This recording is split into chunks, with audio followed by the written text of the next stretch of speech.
फिर बोलते हैं हम लोग उसको, है ना, पानी का। उसका हम लोग क्या करते हैं, उसका पीएच चेक करते हैं। पीएच जो है आपका 6.8 से 7.5, 6.8 रहेगा, 6.9 रहेगा तो भी अच्छा है। हेलो फ्रेंड्स, मैं हूं स्नेहिल और आप देख रहे हैं स्नेहिल 360।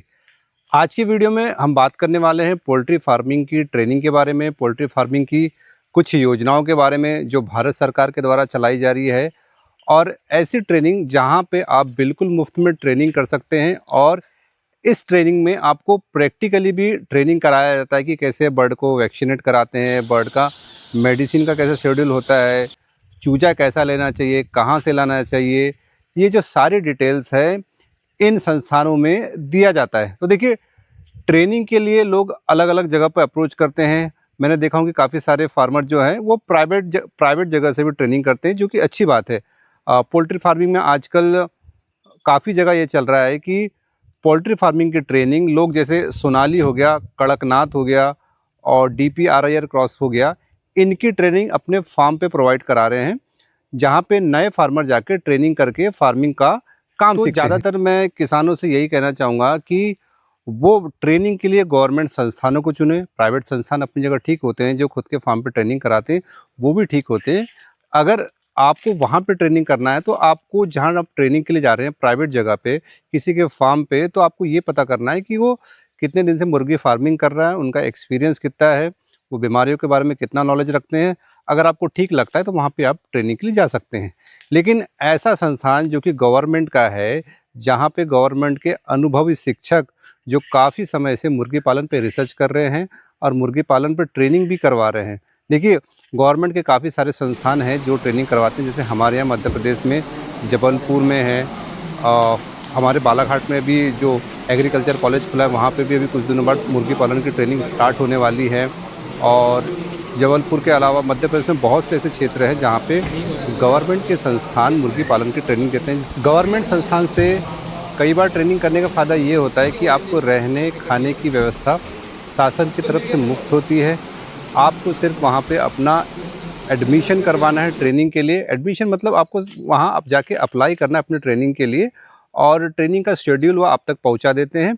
तय समय पे आप उस जगह पे पहुँच जाइए, और उसके बाद वहाँ पे उनकी तरफ से, मैंने काफ़ी कार्यक्रमों में देखा हुआ है कि वहाँ पे रहना और खाना फ्री रहता है। मैंने एक कार्यक्रम ऐसा अटेंड किया था ट्रेनिंग का, जहाँ पे रहना और खाना बिल्कुल फ्री था।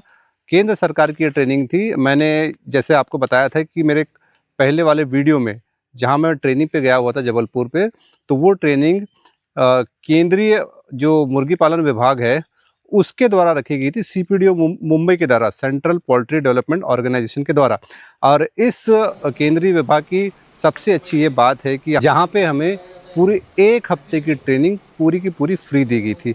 और इस ट्रेनिंग में हमको लंच से लेके ब्रेकफास्ट से लेके हर चीज़ गवर्नमेंट की तरफ से दी जा रही थी, वो भी बिल्कुल मुफ्त। और साथ ही साथ बात करूँ ट्रेनिंग की, तो ट्रेनिंग में जो हमारे सर जो हमारी ट्रेनिंग लेने आए थे, उन्होंने काफ़ी अच्छे से हमें ब्रॉयलर फार्मिंग के बारे में, देसी मुर्गी पालन के बारे में, बटेर पालन के बारे में पूरी तरीके से एक एक डिटेल्स जानकारी दी। और ट्रेनिंग काफ़ी ज़्यादा हमारी अच्छी हुई थी। आप खुद सोचिए कि अगर आप 7 दिन की ट्रेनिंग पे कहीं जा रहे हैं तो वो ट्रेनिंग कितनी डिटेल हो सकती है, क्योंकि मुर्गी पालन की ज़्यादा से ज़्यादातर ट्रेनिंग मैंने देखी वो 3 दिन में होती है। 3 दिन में लोग निपटा देते हैं, ख़त्म कर देते हैं।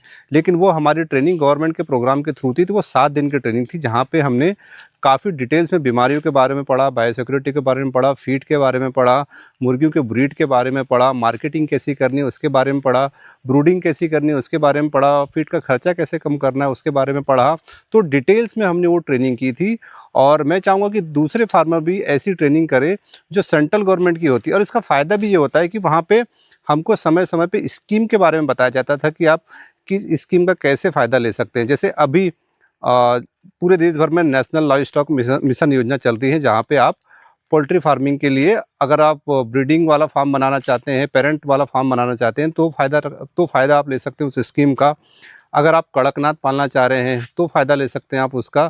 तो अलग अलग ब्रीड के हिसाब से आपको वो स्कीमें मिल जाएगी। हमारे देश के हर राज्य में उनके जो यहाँ के लोकल कॉलेज होते हैं पशुपालन विभाग वाले, जहाँ पे वो मुर्गी पालन, पशुपालन, डेयरी फार्मिंग, मधुमक्खी पालन और भी दूसरे फार्मिंग से रिलेटेड कोर्सेज होते हैं, उनकी ट्रेनिंग कराते हैं। और बहुत सारे कॉलेजों के द्वारा, बहुत सारे महाविद्यालय के द्वारा इन ट्रेनिंगों के बदले में कुछ फीस ली जाती है, लगभग 3 से 4 हज़ार फीस आपसे ली जाती है। और सेंट्रल गवर्नमेंट की अगर मैं बात करूँ तो मैंने जैसे ही पहले आपको बताया कि CPDO मुंबई जो है वो ट्रेनिंग फ्री में करवाता है। अगर राष्ट्रीय पक्षी अनुसंधान केंद्र बरेली की बात करूँ तो वहाँ पे भी ट्रेनिंग दी जाती है बटेर फार्मिंग के बारे में, मुर्गी पालन के बारे में। अगर आपको सेंट्रल गवर्नमेंट की ट्रेनिंग लेना है, आपको ये चाहिए कि आपके पास अच्छा खासा सर्टिफिकेट हो सेंट्रल गवर्नमेंट का, शायद आपको उस ट्रेनिंग लेने से कहीं की स्कीम में अगर आप अप्लाई करें तो ज़्यादा फ़ायदा हो सकता है आपको। अगर ये लगता है तो आप सेंट्रल गवर्नमेंट के जो संस्थान है वहाँ से ट्रेनिंग कर सकते हैं, वहाँ पे मामूली सी फीस में आप ट्रेनिंग कर सकते हैं। लेकिन अगर आप स्टेट गवर्नमेंट की भी ट्रेनिंग करना चाहते हैं तो वो भी आप कर सकते हैं, वो भी बहुत फ़ायदेमंद होती है। जहाँ से भी आप अगर ट्रेनिंग करना चाहते हैं तो ट्रेनिंग लें और उसके बाद मुर्गी पालन स्टार्ट करें। योजनाओं के बारे में वहाँ जहाँ भी आप ट्रेनिंग में जाएंगे वहाँ पे जितने भी आपके जो ट्रेनर आएंगे आपको ट्रेनिंग देने के लिए, उनसे आपको योजनाओं के बारे में डिटेल से जानकारी लेना है कि कैसे आप योजनाओं में अप्लाई कर सकते हैं, कैसे आपको फ़ायदा मिल सकता है, क्या-क्या डॉक्यूमेंट आपको पूरे करने होंगे। तो ट्रेनिंग देखिए ऐसा पार्ट होता है फार्मिंग का जो आपको करना ही चाहिए। बिना ट्रेनिंग के हमको फार्मिंग में नहीं उतरना चाहिए, वरना बड़ा नुकसान हो सकता है। तो आज के वीडियो में बस इतना ही, मिलते हैं अगले वीडियो में। धन्यवाद।